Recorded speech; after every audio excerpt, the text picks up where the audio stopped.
Pemerintah Provinsi Kalimantan Selatan memberikan bantuan kuota internet gratis kepada 24.000 siswa tingkat SMA atau SMK se-Kalimantan Selatan.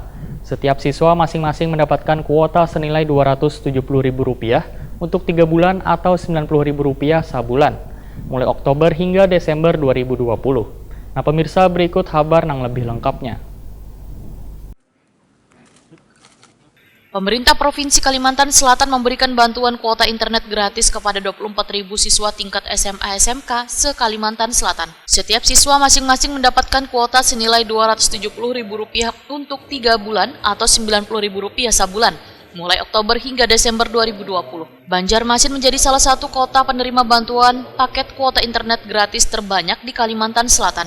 Demikian dipadahkan Kepala Balai Teknologi Informasi wan Komunikasi Pendidikan Kalimantan Selatan, Ehsan Muhtar, Wahetakoni Prima TV Jelang Tengah hari Senin 21 September 2020.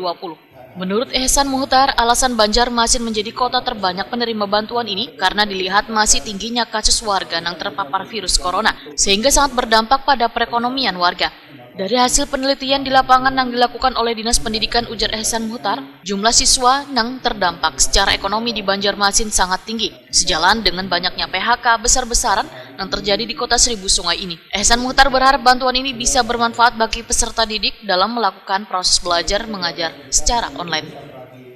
Pak, setiap sekolah berapa ini Pak yang Beda-beda, tergantung sekolah itu termasuk kategori yang memang mungkin status ekonominya gitu ya. Jadi nggak semua sekolah itu sama menerimanya. Gitu. Di daerah mana Pak mungkin yang lebih banyak dapat? Sebetulnya daerah Banjarmasin, daerah perkotaan lebih banyak karena di daerah perkotaan itu dampak COVID itu terasa oleh orang tuanya. Jadi mungkin dari awalnya mereka mampu untuk dikuota, tapi ketika orang tuanya sudah di PHK, kerja atau dagangnya tutup, itu yang mereka sangat tidak punya kemampuan untuk memberi kuota gitu.